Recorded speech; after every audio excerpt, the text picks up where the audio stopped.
Math is hard for liberals, episode 9,999. So I'm going to share with you something. I put this on my community tab. And again, if you're not following me on my community tab, it's kind of like where I keep my running blog of articles that I like to link to. And I'll have some awesome commentary that you can follow and approve of and say, yay, Josh, take it. We're going to own the libs. So I posted this. This is from, I don't know where it's from, but 12-month percent change CPI, selected categories not seasonally adjusted. And from March 2002, 2004 to 2022, we see a significant jump. And of course, my awesome commentary is, Fed wasn't printing like drunken sailors those other years, eh? Because everyone says, the Fed's printing money, that's what's causing inflation. It's the most idiotic. That is so stupid, man. It's literally at this stage, if you still think that, I don't know what to tell you. But there are, and many are libs. Unfortunately, there are so many right-wingers too who said, yes, monetary inflation is always and everywhere a monetary phenomenon. Like, well, then how do you explain this? Because the Fed was printing money like a drunken sailor. Now, watch what my man Ron says. All right, so this is funny. You'll get a kick out of this. All right. Josh's Putin's price hike. That was pretty funny. So here's my man Ron. And Ron's a big lib. He's been on my YouTube channel for a long time, barking at me.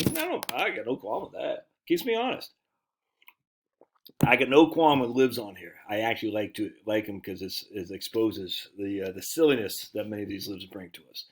But I'm not angry at the man. I appreciate his honesty, his willingness to prove himself wrong. So here's what he says. Yes, the Federal Reserve is most likely a drunken sailor recently. Federal Reserve balance sheet trends. The Federal Reserve has gone from $4 trillion in 2020 to $9 trillion recently. All right, interesting. So $4 trillion in 2020 to $9 trillion recently.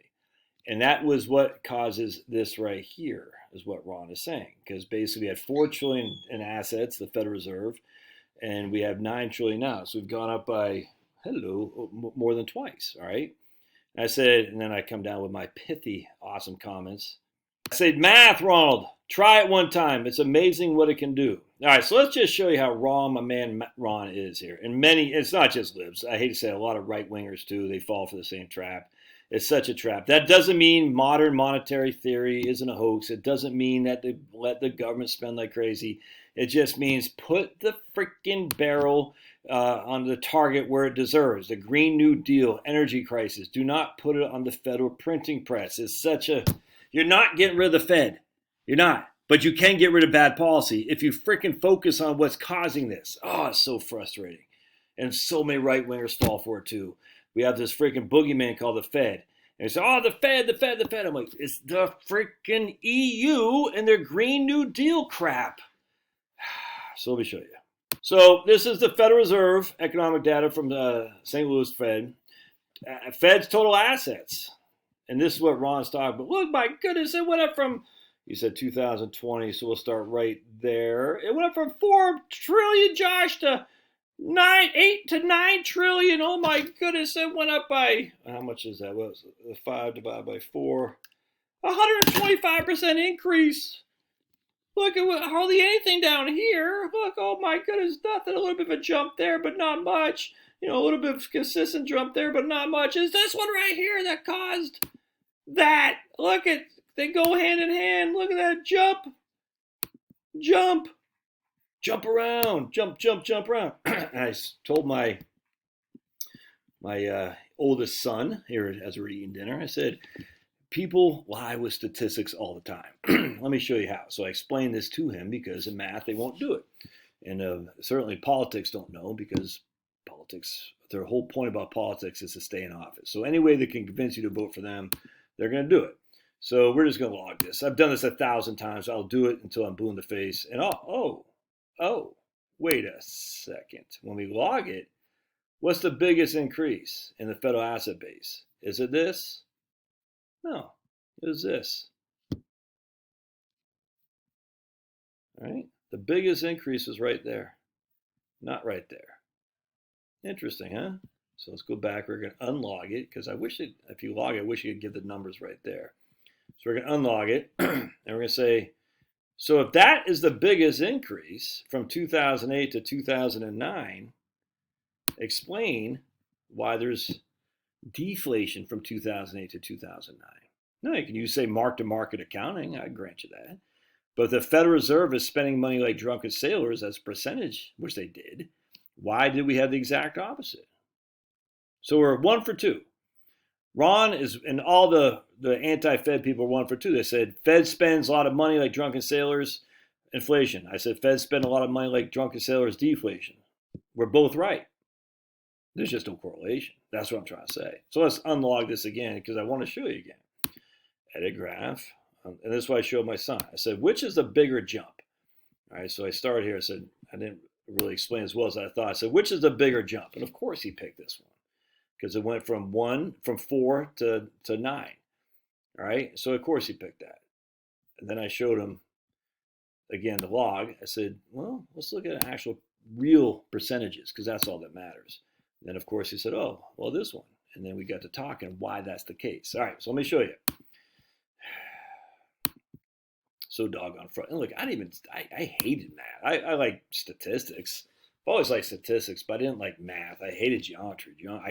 I'm just not good at navigation and shapes and stuff. But let's go back here. So we started right here with a Fed balance sheet at 905 in September 2008.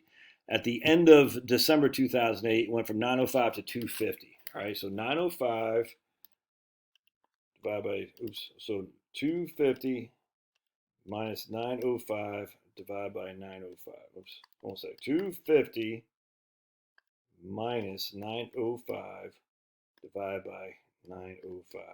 It went up, I can't get this right. Yeah, it went up by 175%. The increase in the federal balance sheet went up 175%. From 9, we'll just say 9 to friggin' 220, whatever it is. 175%. Here, from 4 to 9, it's 125%. And yet, we look at the chart, right there, September, right there, boink. Chart, boink. You can't, there's no correlation to equal causation whatsoever. By the way, I just want to point some out here too. Fed balance sheet was 719 in December 2002. It was 909 in August of 2008. So that's still less than $1 trillion, but it's still freaking pretty significant. That's 200,000, 200 on 719. That's still a 27% increase in balance sheet reserves, assets, I should say, over that time. So now we're at, we'll start right here. We'll cherry pick 1.81 in 2009 to 4.46. So 486 minus 1. What was it? 44 minus 1.91 divided by. That's an increase of 134% right there. Now we go from, which is this increase to that is more than this, by the way. This is the biggest. This is the second biggest. Now we go from right here, 2.8 to 4.4. So 4.4 minus 2.8 divided by 2.8. This right here is a 57% increase in the federal balance sheet. And look, no inflation to speak of. In fact, we got almost deflation right there. Math is hard. Now, you can argue this all you want. You're just wrong, man. The idea the federal balance sheet is what's causing inflation. There's no meat there. Come up with something else. And we know what the something else is. We know what it is. And I'll do it again until I'm blue in the face. I can't get this guy out. Hold on a second. Let me pause this. The assets for the Bank of Japan. I mean, we'll start, I don't know, right here.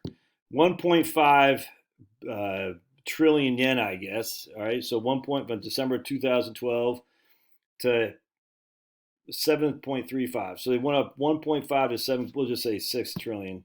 6 divided by 1.5. It's gone up by 400%, the assets for the Bank of Japan, the BOJ. So now we're going to look at trading economics, and we're going to see what the BOJ's inflation is.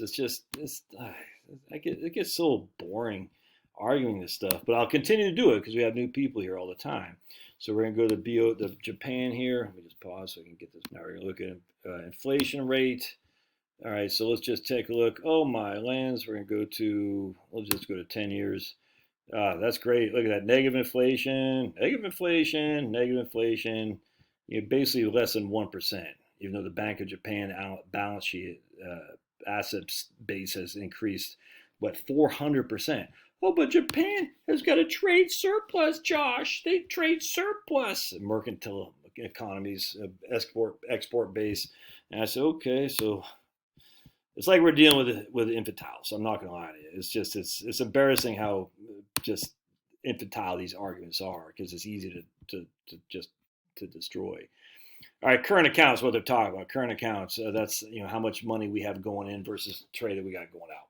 So we have a current account negative. Well, what's Japan? Oh, positive. Okay, what's Germany? Positive. Oh, what's UK? Negative. What's France? Negative. What's India? Negative.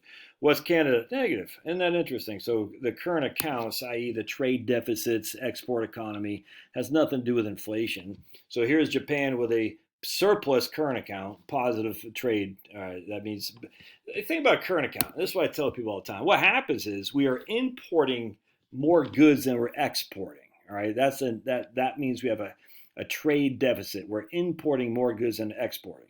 Why is that not a big deal? Because what does Japan do? They're selling us their goods. All right, so think about it. Japan is selling to the United States cars. We'll just use that for example. The United States buys those cars and gives Japan what? Dollars. Does that make sense? So Japan has now a bunch of US dollars in which to do what with? Well, to make sure that they don't go bankrupt, because they want to make sure that the dollar is the reserve currency, the safest reserve out there, which is kind of being right now a stupid sniffy Joe in the EU and their pro-Zelenskyites. I don't understand why Ukraine doesn't want sovereignty, because the EU certainly doesn't give you sovereignty. This is going to hurt that, by the way. But be that as may. So Japan says, we will take money from you and give you goods.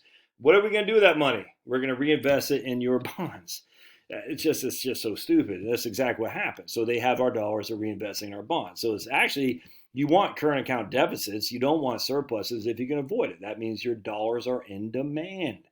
Now, how do we get their dollars in demand? Because they offer us products that are cheaper than what we can do here. Just look at history about mercantilist export economies.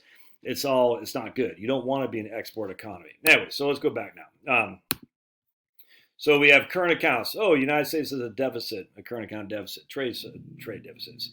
Oh, so is the UK. What's UK's inflation? Oh, 6.2. Ours is 8.5. Japan, oh my goodness, 0.9. What's France? Oh, 4.5. What's Italy? Oh, 6.7. Oh, China has a current account 1.8. Their inflation is only 1.7. Oh, wait a sec. But the EU as a whole has a current account surplus of 3, and their inflation is 7.5. Isn't that interesting? Let's keep going down. Oh, my goodness. South Korea has a current account surplus. Their inflation is 4.1. Oh, Russia has well, we probably can look over Russia for the time being, because Australia has a current account surplus, so their inflation is 3.5. You see where I'm going here, right? It's basically as the current account has nothing to do with your inflation. Let's keep going if we want. I don't know if I can do it like this. Can I make this? Oh, there we go. Sweet.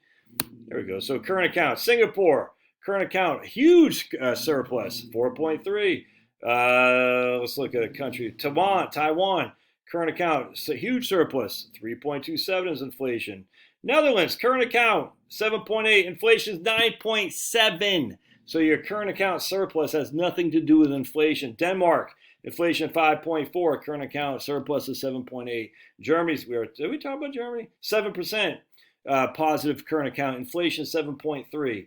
It has nothing to do with anything. It's just freaking dumb. I grow tired of dumbness, if that makes sense. I just wish people would think, and they don't, because they want to own the libs or they want to own the conservatives. And I'm just like, that's boring. I don't want to own people. I want people to see the truth so they can think outside the box for 20 seconds in their lives. Ooh, I got to run. I got to go. All right, we'll see. I'd love to hear your thoughts. And Ron, you're a good man. I don't care what this is. If I was a drinking man, we'd probably sit around and drink some beers and talk smack on each other. It's all good. It's all good. Just think outside the box, man. Break the false dichotomy of left versus right. We'll see you.